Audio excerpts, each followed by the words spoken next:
menjadi pemimpin dengan hati yang berbelas kasih. Belum lama ini, saya baca cerita tentang seorang anak muda yang lulus S2 bagian manajemen perusahaan dengan nilai terbaik. Dia kemudian pergi melamar kerja di satu perusahaan besar yang sedang mencari calon manajer muda untuk perusahaan tersebut.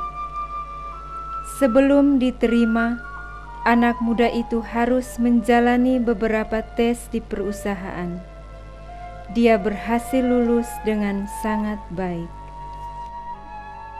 Pada tahap terakhir, dia diwawancarai oleh pemimpin perusahaan itu sendiri. Bos itu mengucapkan selamat atas prestasi akademisnya yang luar biasa dan bertanya apakah dia pernah mendapat beasiswa. Tidak, jawabnya. Jadi ayahmu sendiri yang mengongkos engkau? Ayah saya meninggal dalam kecelakaan waktu saya berumur 1 tahun. Saya ini anak sematawayang. Mama sendiri bekerja mengongkos saya dari TK sampai sarjana. Apa kerja Mama? Mama mendapat upah dengan mencuci pakaian orang lain.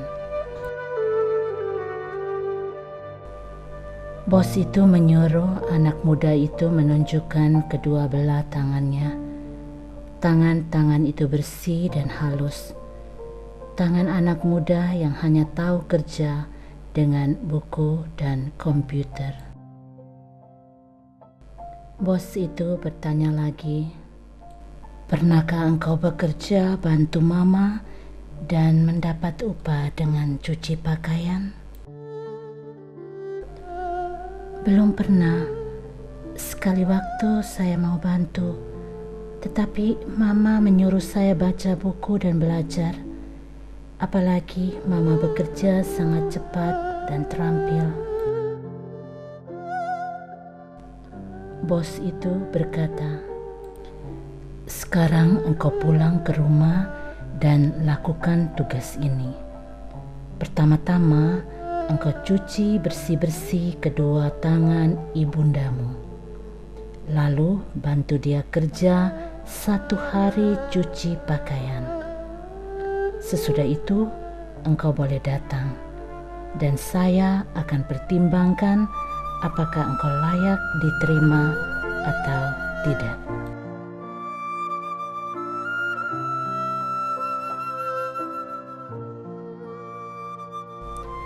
Anak muda itu pulang.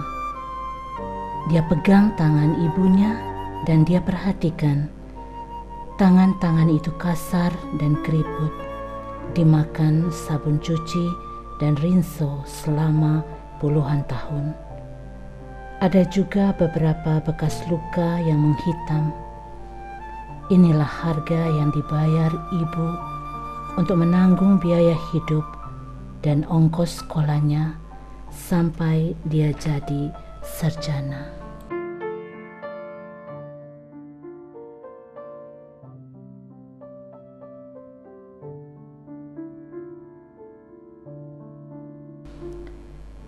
Air matanya berlinang.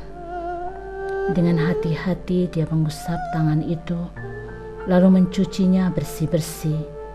Lalu dia membantu ibunya seharian mencuci pakaian.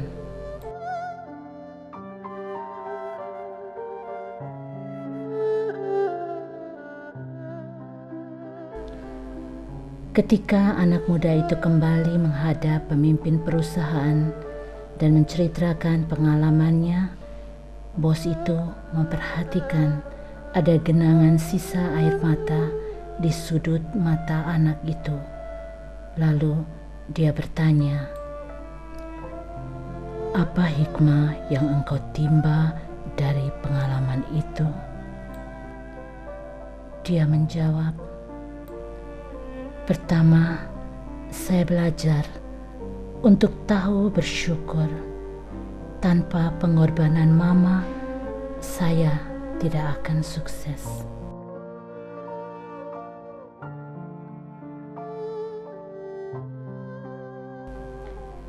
Kedua, waktu saya bantu cuci sekian banyak pakaian, saya menyadari betapa berat kerja Mama selama bertahun-tahun.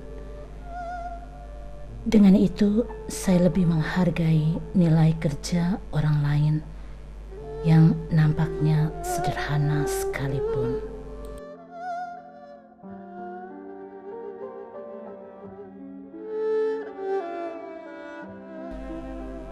Ketiga, saya menyadari pentingnya dukungan kasih sayang dari dalam keluarga demi keberhasilan hidup seorang anak dalam hidupnya.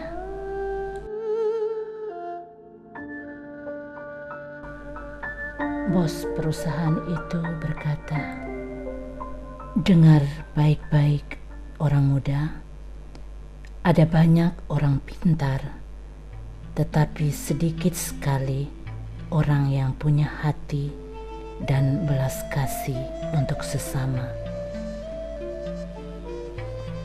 Untuk perusahaanku, saya hanya ingin seorang manajer yang cerdas dan kreatif, tetapi yang punya hati untuk sesama.